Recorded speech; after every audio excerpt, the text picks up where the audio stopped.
How's it going, everybody? C-RadTV back with another video. Of course, it's time for another Detroit Lions 2026 NFL Draft Preview. So in the last draft preview, we took a look at some of the top linebacker prospects in rounds 1 for the 2026 NFL Draft. And in this video, we're gonna wrap up the round 1 portion of the NFL Draft Previews and take a look at the top defensive back draft prospects for round 1 of the 2026 NFL Draft. And these are going to be all the top names because this year's corner class kind of sucks. It's kind of weak. But there are some names to keep an eye on. And for this one, it's going to be defensive backs only for this one, so no safeties. Because the only safety worth taking a damn in the first round is Caleb Downs out of Ohio State. And let's be honest, there's no chance the Lions get him because Caleb is most likely going top 5, top 10. Now, I know there is that possibility because safety isn't a sexy position, but I think Caleb is one of those blue chip can't miss talents to where I think there's going to be an exception here, and I do think Caleb does go top 10. I know damn well Dashy wants Cincinnati to take him top 10, so yeah. So yeah, there you go there. But there are some names to keep an eye on for defensive backs, so we'll take a look, since honestly, corner is more of a weakness than safety, since the Lions' corner depth was pretty bad last year.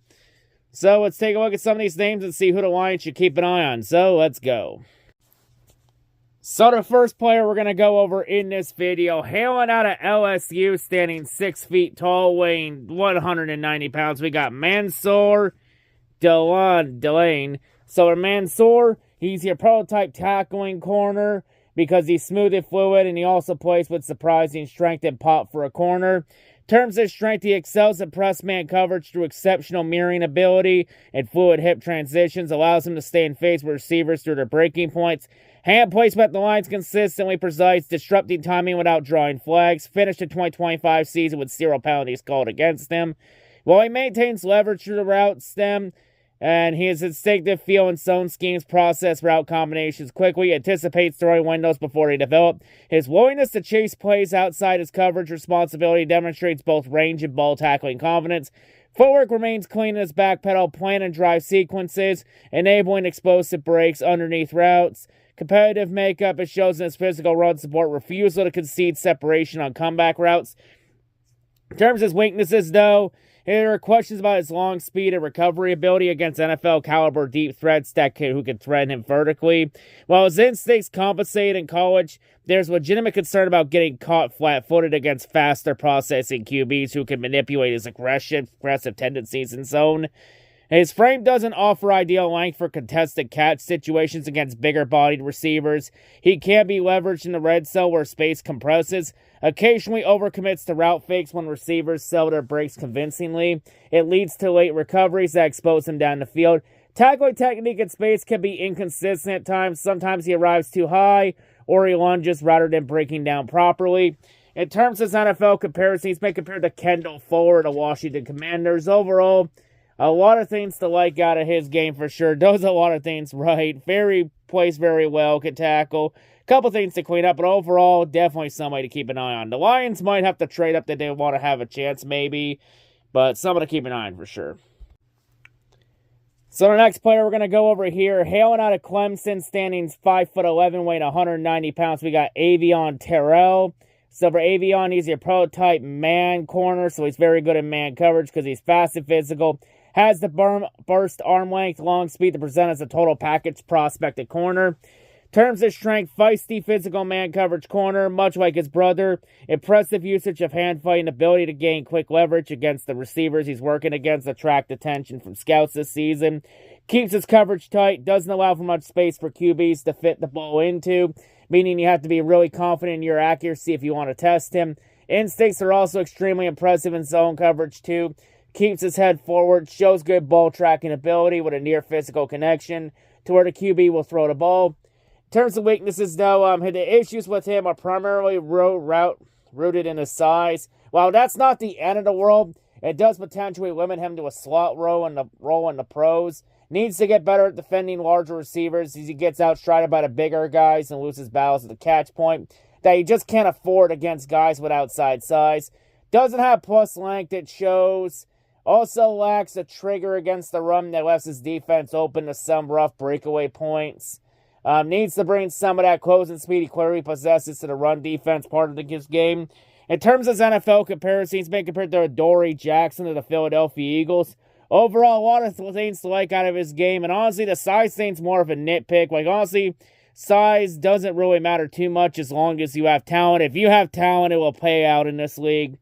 But honestly, outside that nitpick, a lot of things to like out of him for sure. Maybe someone to keep an eye on for slot or maybe even man coverage situations for sure. Definitely someone to keep an eye on.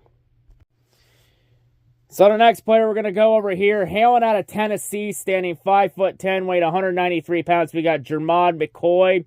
So for Jermod, he's your prototype run-stopping corner because it's easily the most unappreciated element of his skill with this run-stopping skill. Also moves downhill without hesitation, wraps up extremely well. In terms of strength, 2024 tape shows an incredible athlete, great zone instincts, insane fluidity. Smoothest coverage player in the corner class by a wide margin, cutting around the field like no other. Has great hip movement to track the ball in coverage. Allows for strong ball production in multiple seasons of play. He shined against SEC competition, if you want to watch some tape there. Was rarely tested, but stood up to the challenge when given the opportunity. Top-tier speed acceleration. Maintains momentum and energy when he follows routes or changes directions. Footwork, foot speed, they're both impressive. Show technical refinement. In terms of weaknesses, though, it will take some convincing to draft a corner with no tape from 2025 in the first round. He plays a little too far off his man at times, doesn't do enough hand fighting, more passive than aggressive down the route stem. Overall build's a little frail on the shorter end for a guy who is likely going to play outside. Sometimes loses his footing when he's lined up against shifty route runners. Would have benefited from another year to work out the kinks of this tape. In terms of his NFL comparisons, he's been compared to Jonathan Joseph of the Houston Texans. Overall, a lot of things to like out of his game, but he might fall down quite a bit, though, in the draft stock because he didn't play in 2025. But, I mean, with the tape we did have, he looked really solid, though, but definitely a chance taking him, unless he can really recapture that magic from 2024. But maybe someone to keep an eye on.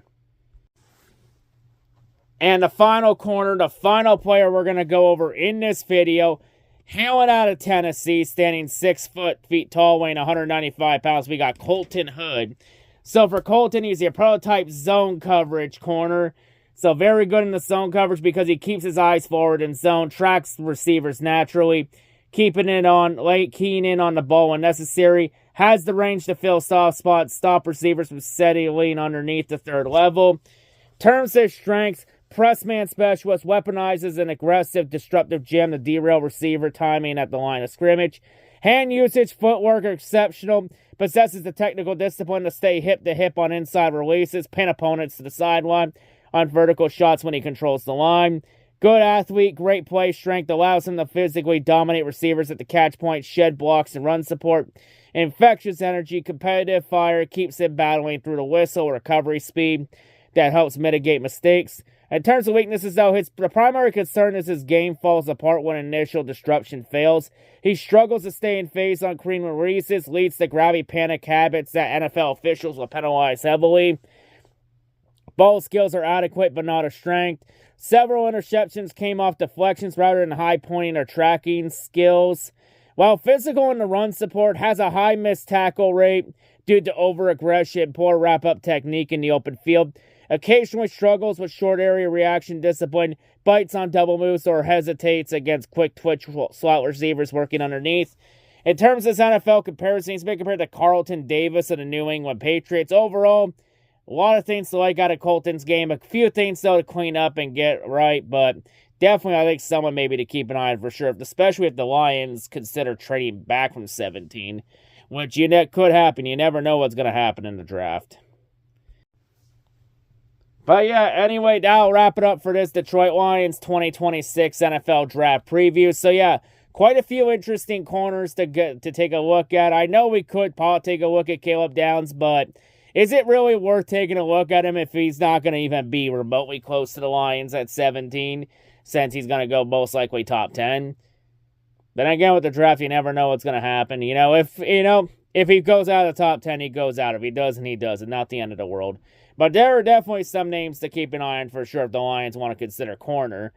I mean, corner for the Lions, they could possibly look at that maybe in the second or third round or get depth, but there are definitely some interesting names to keep an eye on for sure.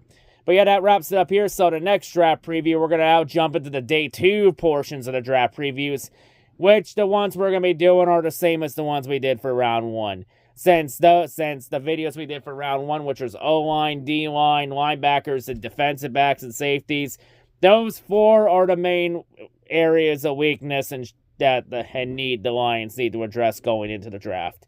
But anyway, that's for next time. So that'll wrap it up here. That's all I got to say, and I'll see you all whenever I make next. I'm out.